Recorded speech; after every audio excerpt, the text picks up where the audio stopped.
Welcome to Our Girl Relationships. We talk about the problems people face in their day to day lives. Let's start with the video. Alice has always been a jealous person. As far as I can remember, she was jealous of me or literally anyone that was happy doing their own thing. It's weird, I know, and that's exactly what I have been telling her all my life. But of course, it's only me who has found this behavior of hers off. None of my other family members ever bat an eye at her when she acted this way. This was due to the fact that living in a household full of guys and only the two of us being girls, this was considered normal because apparently all girls were this way. I knew this was all a bunch of BS. I could never convince myself otherwise, and that became the reason why we always had a bitter relationship. We would argue constantly, screaming at each other over the drama we would constantly be in because of her. It was a horrible situation. So much so that we were quite literally known for our explosive relationship back in high school. Things thankfully toned down when we both got into college, but now that I think about it, I feel like it was only due to the fact that we were separated from each other, not because Alice was maturing. Unfortunately, I chalked her change in behavior as her maturing and her becoming a good person. So I started opening up to her and hanging out with her more. I wouldn't blame myself either, though, because our relationship had genuinely got better. I mean, we were able to stay in the same room, go to places together, and hear about each other's lives without absolutely not blasting over each other. And for someone like me, who just wanted a decent relationship with her sister like everyone else does, this was genuinely more than enough for me. This became the reason why I even introduced her to Eric, my now fiance and soon to be husband. Well, Eric and I met at a local concert, and I knew from the moment I had seen him that I wanted to be with him. This concert that we met at was a reoccurring concert. It was a local rock band that held concerts every once in a while in our city. So the next time when we went for one of the concerts, I introduced Alice to Eric, who seemed very happy for me. Things just got better from then on because it wasn't just me who had found love. Alice, too, started showing interest in one of Eric's friends, Theodore. All four of us seemed to get along well and started spending ample time together, and the foolish me thought that I finally found one of those tight knit friend groups who meant more to me than my family. Well, of course, that was just me being somewhat delusional, because the moment Alice found out that Eric and I got engaged, something seemed to have changed in her. I mean, I'm really not sure what she expected from us. We had been dating for 4 years, just as she had been dating Theodore for the same. It wasn't like Eric and I never talked about marriage in front of them. The fact that the proposal was coming was very obvious, at least to me, but Alice's offense to it and her sudden possessiveness towards Eric made no sense to me. Regardless, I tried to chalk it all up to her just going through some weird phase, as she says whenever she does something odd. I stayed quiet, even though it started getting pretty obvious what was about to come. Only because Eric and Theodore both seemed normal, as if there's absolutely nothing wrong with her practically rubbing herself all over my fiance. But like I said, I let it all go because I don't want to be the party pooper. It all splashed on me, though, and that too just a week before the wedding. Well, it was a girls' night out, and Alice joined me along with my friends at this bar.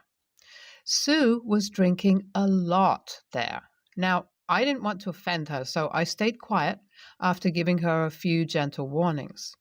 Well, after a whole lot to drink, we returned to my place where Alice and my friends are planning to stay back, and Alice decides that it's the perfect moment to shit all over the relationship we had built. We were karaokeing, and it was Alice's turn. I was already doubtful if she would be able to sing because this woman could barely stand up on her feet. But wouldn't you all guess by now that she would take every possible opportunity to ruin a moment where I'm happy? That's exactly what she did. She got up in her drunken state and started delivering a stupid speech instead of singing. It was awkward because she started it off by talking about our explosive relationship. She then talked about us in college and how I technically stole Eric from her, who was apparently her dream man. And it was only because of me that she had to settle with Theodore.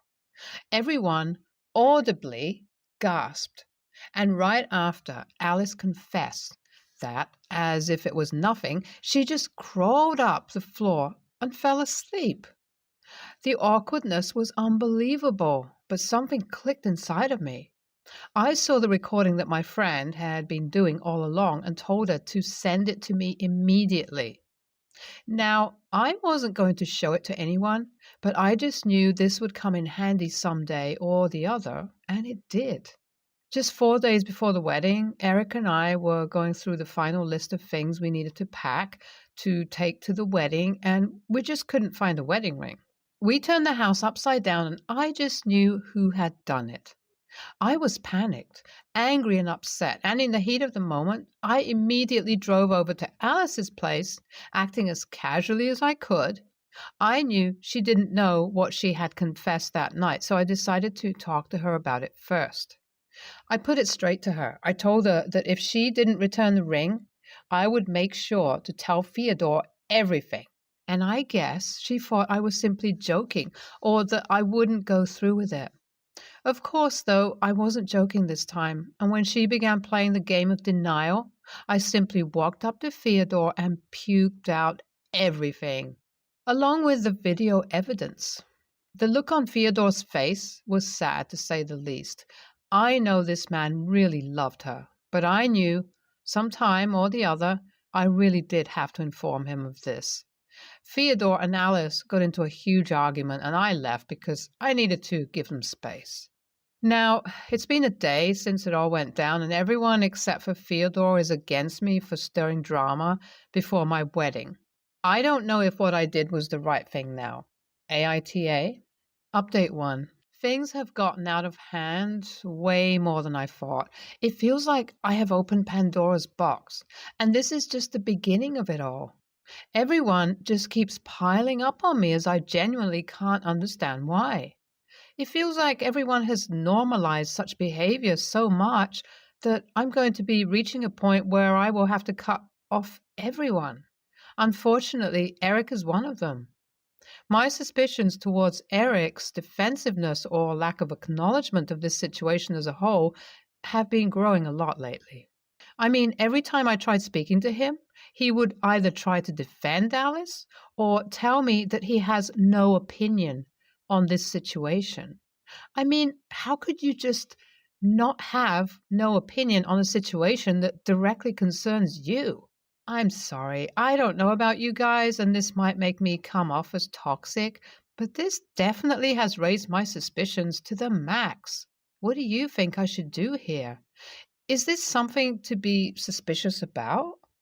I decided to go through Eric's phone right as he got back from work and was in the living room gaming with his friends, and I found this app called Kick installed on his phone, which was the only app protected with a password. After a couple of tries, I was able to guess the password, and man, was I right about comparing this situation to that of opening Pandora's box. I held the phone in my hand as it began shaking because the very first text was from none other than Alice. I knew I had to open it, and when I did, I went through hundreds of NSFW exchanges between the two. It was like my heart dropped. At one point, I even found a conversation about Alex begging Eric to leave me for him and him denying her because apparently Alice was a whore. I was disgusted. I felt physically ill, but I knew I couldn't stay with this man for another passing moment, so I went with his phone and showed him the text right in front of him. His face was so worth it to see because he looked like he had just seen a ghost. I didn't say anything, didn't do anything, just began packing my bags as Eric followed me, trying to explain himself. I wasn't going to have any of it. I knew I had to leave, and I did. I'm currently at a friend's place having my phone blown up by Eric, telling me all sorts of nonsense. But I know, regardless of what he says or does, I'll never, ever be convinced. So I'm just planning to try to cancel all the wedding bookings and try to get everything together as fast as I can. It's been a couple of months since my last post. I had logged out of this account to get my mind off of things, and now that things seem to have gotten just a little bit on track, I think it's about time to let you guys in with what happened after I moved out of the house Eric and I stayed in. Well, firstly, needless to say, the wedding never happened, and eventually everyone found out why. Eric's family, his friends, our friends, and almost everyone dropped him. Alice, too, faced a similar outcome with Theodore kicking her out of his house and her having to move in with my family. I have gotten a place of my own, and Theodore continues to live at his old place. We continue to hang out frequently, and that has helped me a lot to not feel lonely during such a dark time. I don't really feel anything about this situation anymore except for how much money and energy could have been saved if Eric and Alice could have just been honest. I firmly believe that the karma they deserve has already started to get them, though, and I know with time they'll get it all. Thank you all. NTA, there's something wrong with Eric not being by your side throughout this all. I would definitely want to look into this situation more. NTA, I love how strong OP stood and didn't let the fiance and sister manipulate her when that would have been so easy. Keep up this attitude and you will surely go places, OP. I, 28 female, am a nanny for a family with 2 kids, 4 male and 2 female, in a major city. I've been their nanny for 4 years and have loved every minute of it. Both parents I nanny for are doctors. The dad has a private practice and the mom works at a hospital. The mom that I work for has a sister, a first grade teacher with 2 kids, 4 female and 3 male, and they were being watched by her mom, the kid's grandmother. The grandmother had bunion surgery and couldn't watch the sister's kids, so I took over for the grandma, without getting paid for watching them, for a few weeks. The original plan was to watch the kids until the grandma recovered from the surgery, which was going to be about a month. Yesterday, the mom I work for told me that the grandma doesn't want to watch the sister's kids anymore, and that since I had been doing fine watching all 4 kids for a few weeks, that they want to make it permanent. She told me that her sister is a single mom, doesn't have a lot of money, and doesn't have anyone else to watch her kids, so I'd be doing the family a huge favor. I asked if I was going to be getting an increase in pay. To me, watching them for 3 weeks without pay was a favor. Watching them permanently is a job. The mom told me no, since her sister doesn't have money and didn't pay the grandma to watch the kids, so they can't increase my pay. She thought it was selfish of me to ask for more pay. She said I'm at their house anyway, 2 more kids shouldn't make a difference. I told my boss, no, I can't watch her sister's kids then. I said, I don't think it's fair to add 2 more children for me to watch 9 hours a day without a raise. Having a nanny is a luxury, not a right. That's why daycares are around. There are so many people that can't afford a nanny but are able to put their children in daycare. I know her sister really needs my help, but I'm not in the business to do permanent favors. I mean, I get that I was able to do it for a few weeks. I didn't complain, and honestly, it wasn't that hard. But I'm also not giving out free childcare. The government can help her with that. AITA for refusing to help even though I know I can do it and the sister needs it. I do want to add that I do get paid extremely well. I don't necessarily need a pay increase, but I also don't provide free childcare. Just for everyone who has been asking, I live in America, Midwest America, and childcare and healthcare are not free. You can get free subsidized childcare through the government, but you have to meet a certain criteria. Also, I don't believe the program qualifies for you to pay for a nanny. It's usually for daycare. I am unaware if the system meets the specifications to qualify for this. NTA.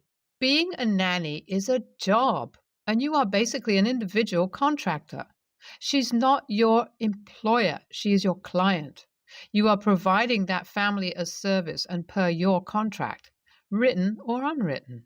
You are receiving an agreed upon amount of payment for the work, nannying two children. Adding more children to that changes the original agreement. You are well within your rights as an independent contractor to demand more money as they are asking you to do twice the work. If they can't agree upon new terms, then it sounds like your business with them should be over. People don't get to take advantage of you. Your time is worth what you deem it's worth, and nobody should ever give their time up for free unless volunteering it. NTA. I wonder if this was their plan all along, that they intended to ask her to take on the two extra kids for no extra pay, but they wanted to trick her into it by framing it as a temporary favor that she only does for a few weeks, only to then discover that grandma doesn't want to do it anymore after the surgery. And I wonder if OP holds firm and refuses to look after the two extra kids if grandma is going to start taking care of the kids again, all the while shaming OP for making her do so. NTA, ask one of the doctors if they would see twice the patients in their schedule for the same pay. Remind her that you did it temporarily as a favor, but she is showing you that no good deed goes unpunished. And the request is making you consider whether these are reasonable people to work for. While I was home alone, mother-in-law let herself into our home using the code brother-in-law gave her when he fed our cat while we were on vacation. He gave it to her when he couldn't come over one day. We had no idea. I don't know if she knew we weren't supposed to be home at that time, but I ended up staying home. She and my husband planned for her to drop something off at some point in the coming days, but they didn't plan a specific time because if no one was home, she was going to drop it off outside the door. I vaguely knew of these plans, so after she surprised me with her unexpected presence, I sort of lost my cool. First, I was startled and a bit scared for a second. I always know when my husband comes home by the sound of the garage. Second, not surprisingly, she has a huge problem with boundaries that husband deals with. I raised my voice asking why she was here and how she let herself in. And then I told her she can't just do that and that we were going to change the code. She herself was stunned by my reaction, probably because I've always been super nice, and tried explaining herself. She didn't want anyone to steal the empty Tupperware she was leaving. She said she'd just never let herself in before. She started tearing up, apologized, and then left. She is highly sensitive and kind of fragile. If my husband tells her he can't do yet another thing for her, she will tear up and weakly say, "Oh, that's okay." The entire family believes it's manipulation. He's learned, through therapy, not to immediately cede to her when she does that.